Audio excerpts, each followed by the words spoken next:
जलवायु परिवर्तन की समस्या अब एक विकराल रूप ले चुकी है। जलवायु परिवर्तन का प्रभाव स्वतंत्र देखा जा सकता है। ग्लोबल वार्मिंग से वायुमंडल में बढ़ती कार्बन डाइऑक्साइड का प्रभाव समुद्र और उसके पारिस्थितिकी तंत्र को नष्ट कर रहा है। एक अध्ययन में ये बात सामने आई है कि सागर सहित ग्लोबल वार्मिंग से समुद्री तापमान में अभूतपूर्व वृद्धि हो रही है। यूरोपीय संघ पर्यावरण निगरानी सेवा के आंकड़ों में जो बात सामने आई है, उससे जलवायु परिवर्तन से दुनिया के समुद्रों और महासागरों को कितना खतरा बढ़ रहा है, फिलहाल इसका अंदाज़ा लगाना मुश्किल है। सवाल ये है कि आखिर ग्लोबल वार्मिंग का प्रभाव समुद्र और उसके पारिस्थितिकी तंत्र को कैसे प्रभावित कर रहा है, इसका मानव सभ्यता और धरती पर क्या प्रभाव पड़ेगा, इसके क्या गंभीर खतरे हैं।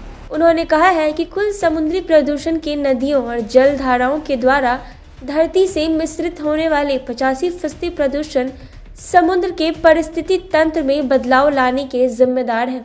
ग्लोबल वार्मिंग से वायुमंडल में बढ़ती कार्बन डाइऑक्साइड की मात्रा को अब समुद्र शोषित नहीं कर पा रहे हैं, जो पूर्व में अपनी क्षमता के अनुसार शोषित करते हैं। मानव जनित अजैविक कचरा, रासायनिक, औद्योगिक, प्लास्टिक प्रदूषण तथा प्राकृतिक ज्वालामुखी, कच्चा तेल, अंतर्राष्ट्रीय कचरा, जैविक समुद्री कचरा आदि सक्रिय रासायनिक कण अपघटन क्रिया में ज्यादा ऑक्सीजन का प्रयोग करता एवं प्रक्रिया करते हैं, जिससे खारियां ऑक्सीजन रहित हो रही। उन्होंने कहा है कि इसके लिए सीधे तौर पर मानव जिम्मेदार है। बघेल ने कहा कि समुद्र में कृषि अपशिष्टों के साथ भारी मात्रा में नाइट्रोजन बहाव होने और उसके डिकम्पोज होने से ऑक्सीजन घटकर डेड जोन बनते जा रहे हैं। जलवायु परिवर्तन से समुद्र के शैवाल पुंजों का निरंतर पतन हो रहा है। ग्लोबल वार्मिंग के कारण महासागरों की सतह पर हलचल कम हो गई है और वह स्थायी होने के साथ ही गर्म भी होने लगी है। मानव के लिए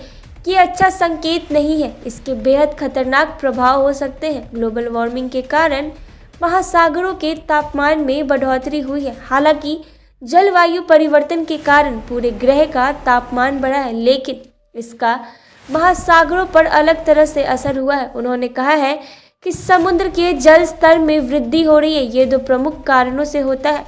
ग्लोबल वार्मिंग के कारण बर्फ की चादरें तेजी से पिघल रही हैं। पिछली आधी सर्दी में समुद्र जल स्तर में प्रति वर्ष लगभग 2 से 3 मीटर की वृद्धि हुई है। उन्होंने कहा कि समुद्र के स्तर में वृद्धि का असर मूंग भीतियों पर पड़ रहा है। समुद्र के स्तर में वृद्धि से तलछटी प्रक्रियाओं में वृद्धि होने की संभावना है।